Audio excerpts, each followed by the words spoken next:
नमस्कार। India debate में आप सबका स्वागत है। मैं हूं आशुतोष पाठक। मित्रों, कोई यूं ही नहीं घुटने के बल आता है और हैकड़ी इतनी है कि अभी भी ये स्वीकार करने को तैयार नहीं है कि उनको जूते की नोक पर रख दिया गया है। लेकिन बकवास किए जा रहे हैं, झूठ पर झूठ बोले जा रहे हैं। 15 सूत्री डिमांड दिया था ईरान को। ईरान ने उस डिमांड को उठा के समंदर में फेंक दिया और कहा कि स्ट्रेट ऑफ हॉर्मुज की तरफ तो देखना भी मत।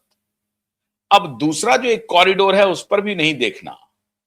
वो बाब कॉरिडोर जो है, बाब कॉरिडोर पर भी अब तुम्हारी नजर नहीं पड़नी चाहिए। दोनों तरफ हम क्या करेंगे उस कह नहीं सकते। और इधर ये झूठ बोल रहे हैं कि ईरान हमें गिफ्ट दे रहा है, ईरान अच्छी खबर दे रहा है, ईरान समझौते के लिए मरा जा रहा है। वो मर जाएगा, वो नेस्तनाबूद हो जाएगा, मिट जाएगा, तुमसे समझौता करने नहीं आएगा। वो तैयार है खुद को मिटाने के लिए, बल्कि उनको तो बहुत खुशी होती है कि मिट जाएंगे तो हमें जन्नत नसीब हो जाएगी।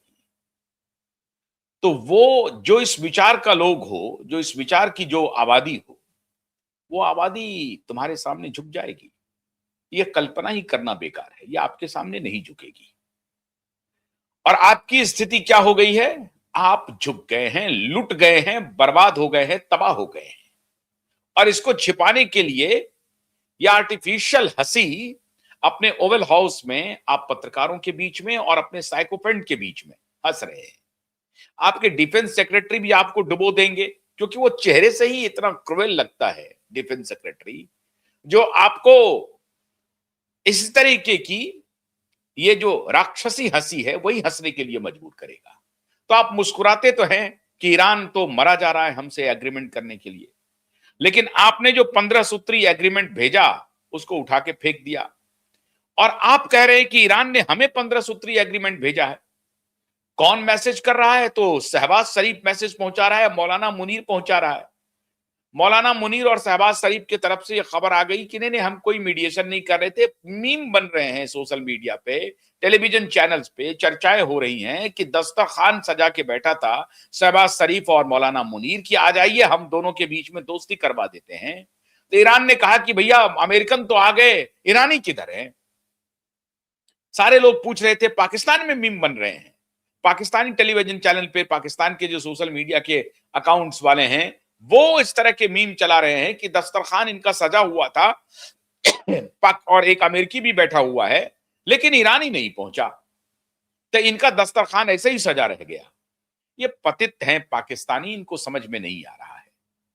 अब क्या कह रहे हैं कि नहीं हम मीडिएशन नहीं कर रहे हैं, हम तो मैसेंजर हैं। इनका मैसेज उनको पहुंचा देते हैं, उनका मैसेज इनको पहुंचा देते हैं।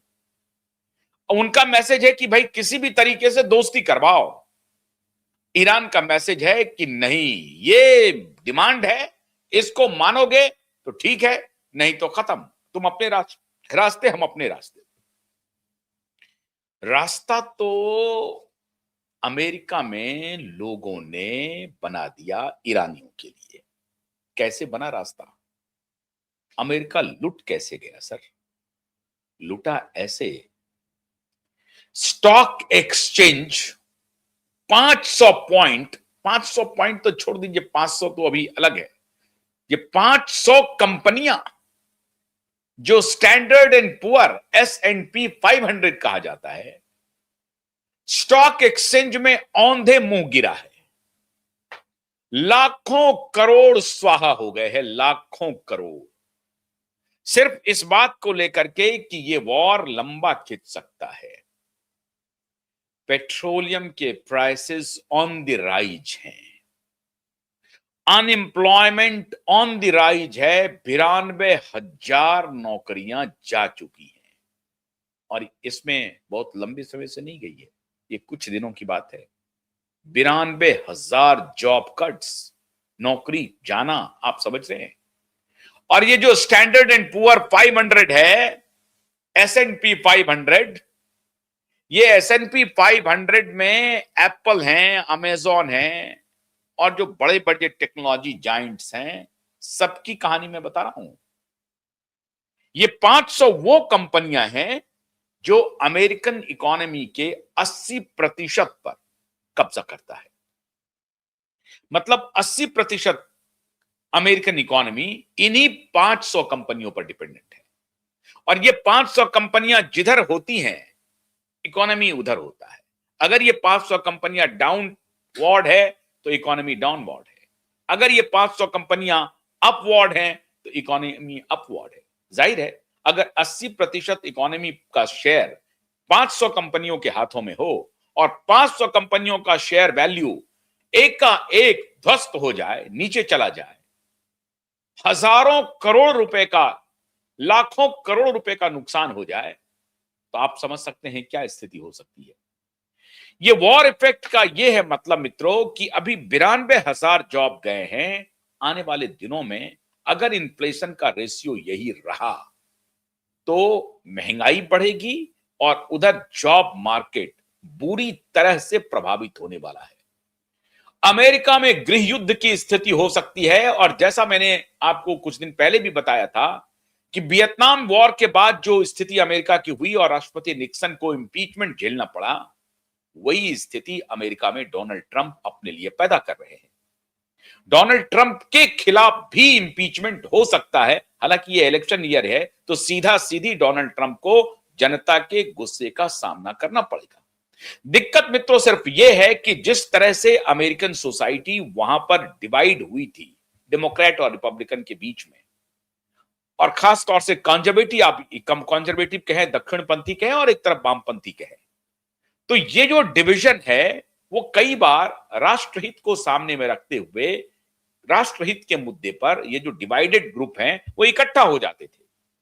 क्या डोनाल्ड ट्रंप के मुद्दे पर रिपब्लिकन और डेमोक्रेट इकट्ठा हो जाएंगे? कि डोनाल्ड ट्रंप और उनकी जो टीम है, पूरे रिपब्लिकन पार्टी की यह स्थिति नहीं है।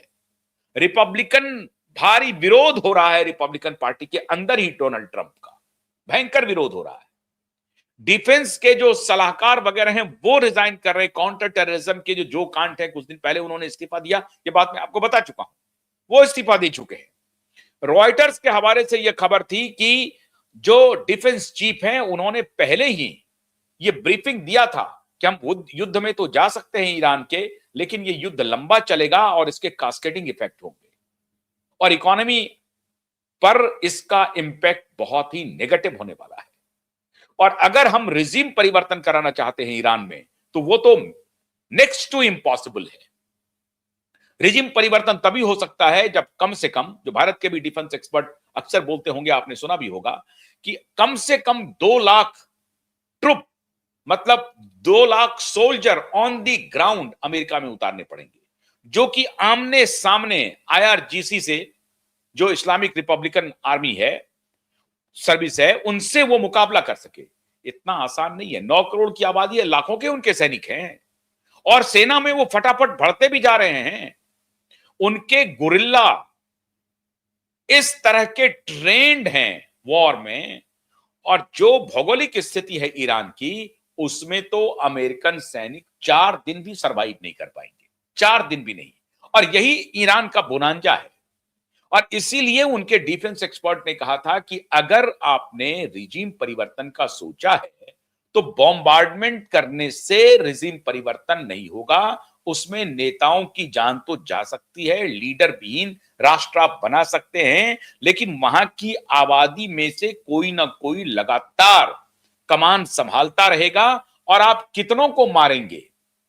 तो रिजीम परिवर्तन तब तक नहीं होगा जब तक कि आपका कोई सैनिक जत्था ईरान की भूमि पर उतरे नहीं।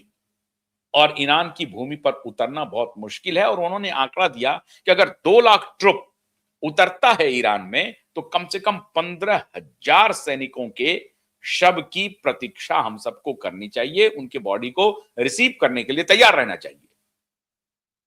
ये उनका ब्रीफिंग था अमेरिकी डिफेंस का, अमेरिकी प्रेसिडेंट को। और उसी पर यह हुआ कि अमेरिकी डिफेंस के ब्रीफिंग को डोनाल्ड ट्रंप और उनके कुछ साइकोपेंट ने जो वॉर मॉन्गरिंग करने के लिए पहले से जाने जाते हैं, इस वॉर में खुद को अमेरिका को झोंक दिया। एक बहुत बड़ा ग्रुप यह मानता है कि एप्स्टीन फाइल से जो डोनाल्ड ट्रंप की और उनके और आसपास के लोगों की बदनामी हो रही थी, उससे ध्यान भटकाने के लिए इन्होंने मानवता के खिलाफ युद्ध शुरू किया है। बूढ़े, बच्चे, जवान, महिलाएं मौत के घाट उतारी जा रही हैं। ये किसके द्वारा हो रहा है? ये डोनाल्ड ट्रंप के द्वारा हो रहा है। और डोनाल्ड ट्रंप की जो तस्वीरें आई हैं, जो वीडियो आए हैं, बिल गेट्स जैसे लोगों की जो तस्वीरें और वीडियो आए हैं, उससे ध्यान भटकाने के लिए इन्होंने ये ईरान युद्ध का निमंत्रण लिया, ईरान युद्ध को में खुद को झोंका और इजराइल से इसका सहयोग लिया, क्योंकि एप्स्टीन फाइल में इजराइल के मोसाद की बड़ी भूमिका है और इजरायली मोसाद एजेंसी भी खुद को एक्सपोज नहीं करना चाहती है, क्योंकि इजरायली मोसाद के ही एजेंट माने जाते थे रॉबर्ट मैक्सवेल, जिनकी की लेडी मैक्सवेल बेटी है। और रॉबर्ट मैक्सवेल का अंपायर था इंग्लैंड में। इजराइल से इंग्लैंड जाने के बाद मिरर ग्रुप के वो मालिक बने थे। तो मोसाद की भी यही कोशिश है कि इजराइल और अमेरिका ज्वाइंट ऑपरेशन कर दे ईरान के खिलाफ, ताकि ताकि एप्स्टीन फाइल का जो हंगामा है, जो बरप रहा है हंगामा, और ये मिड टर्म के साल में ये हंगामा बरपा है, तो ये फिर रुकेगा नहीं। और जो 2019 में बदनामी हुई थी, थोड़ी बहुत चर्चा 2019 में भी हुई थी, लेकिन उस वक्त कोविड ने डोनाल्ड ट्रंप को हटा दिया। कोविड में तो इन माफियाओं ने बहुत इतना गंदा किया है पूरी दुनिया में मानवता के साथ, जो कह नहीं सकते। तो इन माफियाओं ने सल्टा दिया कोविड में डोनाल्ड ट्रंप को। लेकिन इस बार उनकी इच्छा है कि एप्स्टीन फाइल डोनाल्ड ट्रंप को निपटा दे। अब एप्स्टीन से बचने के लिए डोनाल्ड ट्रंप ने खुद को युद्ध में झोंका, अमेरिका को युद्ध में झोंका और अपना रिज्यूम ठीक कर रहे हैं मिड टर्म इलेक्शन के पहले कि देखो, हमने वेनेजुएला में मादुरो को उठा लिया और ईरान का जो सबसे खतरनाक व्यक्ति था, जिसे हम और अमेरिका पूरा हमेशा कहते रहता था कि सबसे खतरनाक है खमेनेई, उसको हमने खत्म कर दिया, मिट्टी में मिला दिया और ईरान को लीडर विहीन कर दिया। उनके सारे डिफेंस के पर्सनल को उड़ा दिया, जो टॉप डिफेंस कमांडर थे सबको उड़ा दिया, स्ट्रेटेजिक जो लीडर्स थे सबको उड़ा दिया, उनके जो किचन कैबिनेट के लोग थे उनको खत्म कर दिया। तो ये कह करके कि हमने ईरान, जो हमारा चिर प्रतिद्वंदी रहा है, हमारा दुश्मन रहा है, हमने उसको नेस्तनाबूद कर दिया। और ये कह करके अमेरिका में ये कोशिश कर रहे थे अपना रिज्यूम ठीक करने की। लेकिन नियति को तो कुछ और मंजूर है। नियति ने क्या किया? मार्केट क्रैश हो गया, इकोनॉमी वर्स्ट हो चुकी है, वर्स्ट से वर्स्ट फेज में जा चुकी है इकोनॉमी। कोई माय बाप नहीं है। अब अमेरिका को लग रहा है कि अगर inflation rise on the rise है, अनएम्प्लॉयमेंट ऑन द राइज है, तो अमेरिका में लोग सड़कों पर उतर जाएंगे डोनाल्ड ट्रंप के खिलाफ। और तब शायद रिपब्लिकन में भी फूट होगी। नेता भले ही इधर उधर ना करें, लेकिन जो रिपब्लिकन के सपोर्टर हैं वो शायद डेमोक्रेट के साथ जा सकते हैं, उनके इस कहने पर कि भैया आप इस पागल नेता से हमको बचाओ, ये पागल हो चुका है, इनका पागलपन चल रहा है। और ये 39 ट्रिलियन डॉलर के कर्ज में डुबा दिया है। क्यों? क्योंकि लॉकहीड मार्टिन जैसे कंपनी को, डिफेंस की कंपनी को, जो डिफेंस कॉर्पोरेट बड़ी जाइंट्स हैं, उनको फायदा पहुंचाने के लिए, क्योंकि वो इनको इलेक्शन में फंड करते हैं। वो तो खैर डेमोक्रेट को भी करते हैं, इनको भी करते हैं। जैसे फार्मा कंपनी है, डेमोक्रेट को भी करती है, इनको भी करती है। तो फंड चाहे किसी भी पार्टी को करे, कोई भी करे, लेकिन जो कोई भी वहां पर फंड करता है वो हर पार्टी को करता है। ये वहां का चलन है। तो अभी लॉकहीड मार्टिन जैसे डिफेंस इक्विपमेंट बनाने वाली जो कंपनी है, वो उनको फायदा हो रहा है। उनके बिक रहे हैं हथियार दुनिया भर में, उनको भले ही फायदा हो रहा होगा, लेकिन उस एक फायदे से बाकी इकोनॉमी तो सरवाइव नहीं करेगी। तो जैसे कोविड के आप देखिए 1929 में जो मंदी हुई, उसको ब्लैक ट्यूसडे के नाम से जानते हैं आप सभी। और उस वक्त जो मार्केट क्रैश किया था, वो लगभग 34% तक क्रैश कर गया था।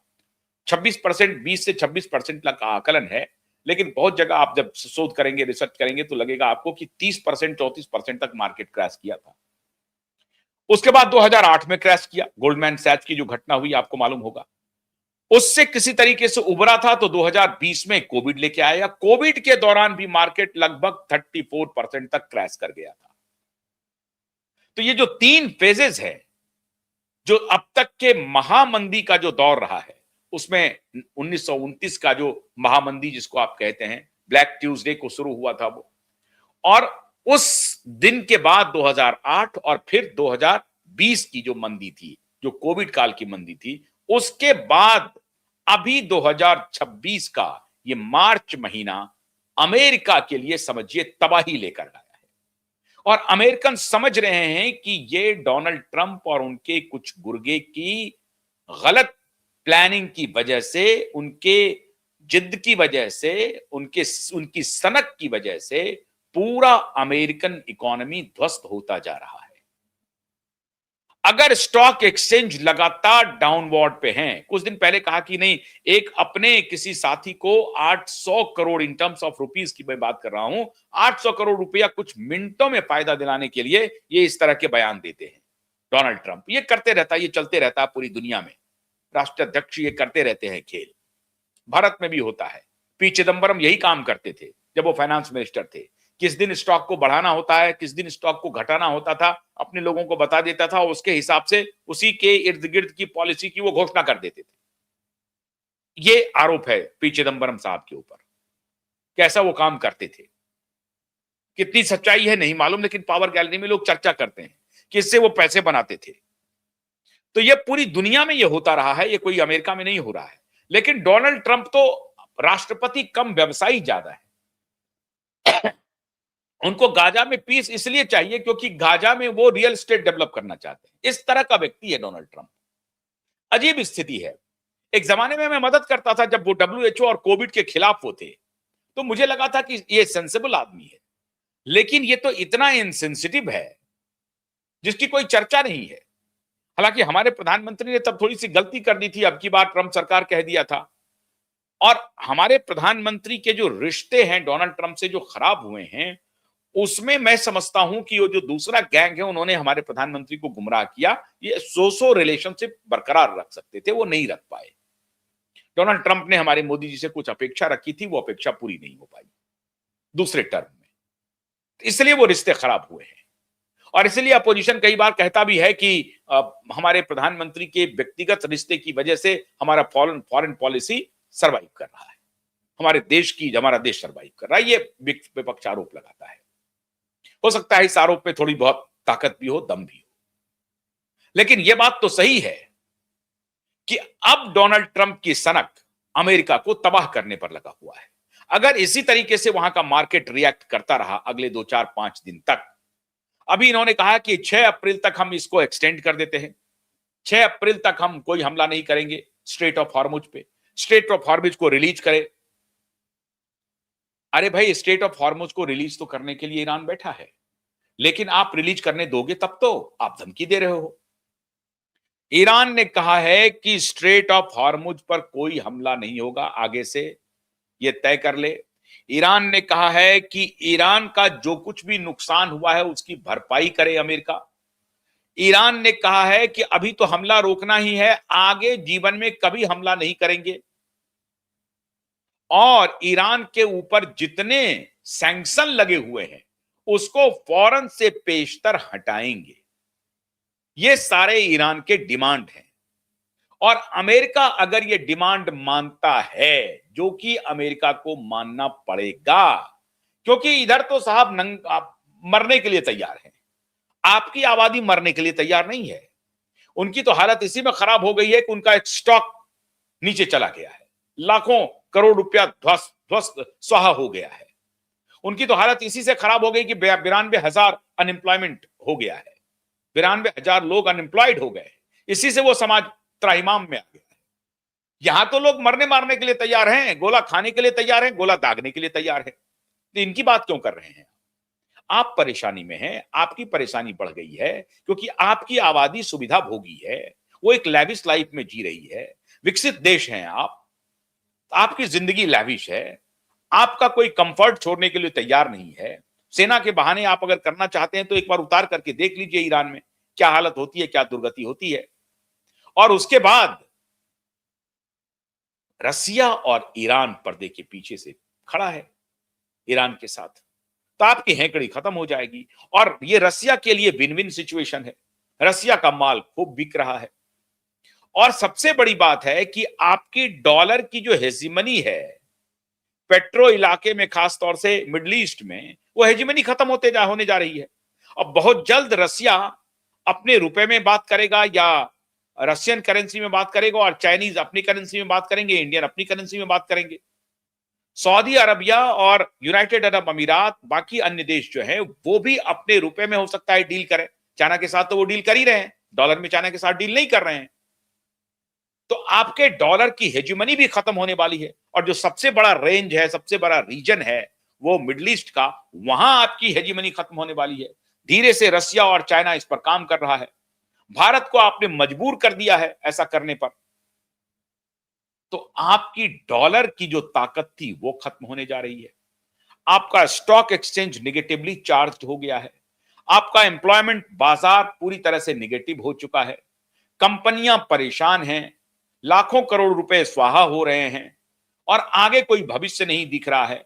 आपकी बेवकूफी, आपकी सनक वहां की आवाम को सड़कों पर आने के लिए मजबूर कर रहा है।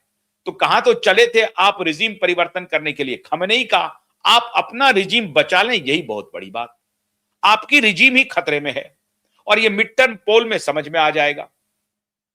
मेक अमेरिका ग्रेट अगेन मागा जो है आपका, वो मागा अब गागा हो जाएगा। मागा को कोई नहीं देखने वाला है। अब मेक अमेरिका वर्स्ट अगेन चलेगा, मावा। मेक अमेरिका वर्स्ट अगेन मावा। मागा की जगह मावा आपने कर दिया। अब ये मावा कौन खाएगा? मागा तो कोई स्वीकार नहीं कर रहा था। क्यूबा ने भी स्वीकार नहीं किया, ग्रीनलैंड ने भी स्वीकार नहीं किया, डेनमार्क ने भी स्वीकार नहीं किया, कनाडा ने भी स्वीकार नहीं किया। कनाडा ने भी आंख दिखा दिया और निकल लिया वो चाइना के पास। और डर होने लगा आपको कि अगर आपने कनाडा पर कुछ किया तो ये चाइना के साथ मिलकर के हमें परेशान करेगा, चाइना को फौरन बुला लेगा अपने घर में और फिर ये कनाडा आकर के वो तो हमें जीना मुहाल कर देगा। तो कनाडा ने भी आपको आंख दिखा दिया। यूरोपियन यूनियन, जिस पर आप कहते हैं नेटो पे आप बहुत पैसा खर्चा करते हैं, उन्होंने आपको आंख दिखा दिया। भले ही आप उनकी आलोचना कर रहे हैं कि ये गंदा चश्मा पहनता है इमानुएल मैक्रों, और आप उन्हें मॉक करें, उनकी हंसी उड़ाएं, लेकिन यूरोपियन यूनियन ने भी आपको आंख दिखा दिया। इंग्लैंड ने चुपके से आपको डियोगो गार्सिया दिया तो सही, लेकिन पूरी तरह से आपके साथ वॉर में नहीं आ रहा है। इस बीच आपने खुद ही कह दिया कि हम वॉर को थोड़े दिन के लिए पॉज करते हैं। अब आपने उसकी मियाद 6 अप्रैल की है कि स्ट्रेट ऑफ हॉर्मुज में हम 6 अप्रैल तक कुछ नहीं करेंगे। मतलब आपने ईरान को मौका दिया है कि 6 अप्रैल तक आप ये डिसाइड कर लो और स्ट्रेट ऑफ हॉर्मुज को क्लियर करो। अरे ईरान कुछ डिसाइड नहीं करेगा, ईरान मरने मारने पर उतरा हुआ है। ईरान आपको जूती की नोक पर रखा हुआ है। डोनाल्ड ट्रंप की धमकी को ईरान ने जूती की नोक पर रख लिया है और उधर अमेरिका तबाही के रास्ते पर बढ़ चला है। स्टॉक एक्सचेंज का अब ये कास्केडिंग इफेक्ट आप देखेंगे अमेरिकन इकोनॉमी पर पड़ेगा। जिस बात की मैंने चर्चा कुछ दिन पहले की थी कि कैसे स्पेनिश अंपायर ढह गया, कैसे ब्रिटिश अंपायर ढह गया, कैसे यूएसएसआर की हेजिमनी खत्म हुई, अब उसी रास्ते पर अमेरिका चल रहा है। अपने सैनिकों पर अतिशय खर्च करके, युद्ध युद्ध युद्ध युद्ध करके अपनी इकोनॉमी को तबाह करेगा, अपने एम्प्लॉयमेंट को बर्बाद करेगा। और इस तरह से रिजीम परिवर्तन ईरान में नहीं, रिजीम परिवर्तन स्वयं अमेरिका में होगा। अब अमेरिका की चुनौती यह है कि वहां पर गृह युद्ध को कैसे संभाला जाए। अगर ये एंगर ऑन दी स्ट्रीट हुआ, अमेरिका एक बहुत ही लाइवली डेमोक्रेसी है। लाइवली डेमोक्रेसी का मतलब है कि वहां गलत बातों का प्रतिकार सड़क पर उतर के लोग करते हैं, भारत में भी करते हैं, लेकिन वहां बिल्कुल इसके पीछे आ जाते हैं। कोविड के दौरान भी हुआ और इस बार भी हो रहा है। तो अगर यह स्थिति हुई कि आप मिड टर्म के पहले ही आपके खिलाफ आंदोलन हो जाए तो आप बहुत परेशानी में होंगे। क्या किया आपके जी फोर्ड ने, क्या किया अब्राहम लिंकन ने? भेजा तो आपने, लेकिन डर से नजदीक नहीं आ रहे हैं। और आपके अब्राहम लिंकन युद्धपोत आने से और जी फोर्ड आने के बाद भी ईरान का हमला जारी है। ईरान का हमला इजराइल पर भी जारी है, इजराइल का भी हमला जारी है लेबनान से लेकर इराक पर, लेकिन ईरान का हमला तो इजराइल पर भी जारी है और आपके युद्ध बेस पर भी जारी है। तो जैसा बोएंगे साहब वैसा ही काटेंगे। आपने फसल ही बोई है नफरत की, हिंसा की। अब नफरत और हिंसा अपने अमेरिकी स्ट्रीट पर देखिए और भुगतिए आप। और इसी बार के ये जो इलेक्शन है मिड टर्म का, उसमें आपको आटे दाल का भाव पता चल जाएगा। तो आपने क्या किया? यूरोपियन यूनियन से भी गए, चाइना से भी गए, रशिया से भी गए, भारत से भी चले गए। तो किसके साथ हैं आप? कौन है आपके साथ? आप आहिस्ता आहिस्ता कंप्लीटली अकेले पड़ते जा रहे हैं। जियो पॉलिटिक्स में इससे बड़ी दुर्गति अमेरिका की सेकेंड वर्ल्ड वॉर में भी नहीं थी, फर्स्ट वर्ल्ड वॉर में भी नहीं थी। ये तो अभी विश्व युद्ध शुरू नहीं हुआ, लेकिन ये मौन विश्व युद्ध है। किसी ने आपको साथ नहीं दिया। आप तो चिल्लाते रहे कि ईरान के खिलाफ हमारे साथ युद्ध में आओ, कोई नहीं आया, कोई नहीं आया और अंत में आपको युद्ध विराम करना पड़ा। तो युद्ध आप हार चुके हैं, आप जीते नहीं हैं, हार चुके हैं। हाँ, आप एक डकैत की तरह, लुटेरी की तरह पहले किसी के घर में घुस करके हत्या कर दी, कोई बात नहीं है।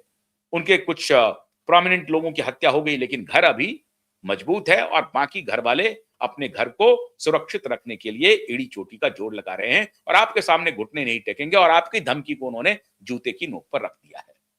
यह है आज का फलसफा। बहुत बहुत शुक्रिया। नमस्कार।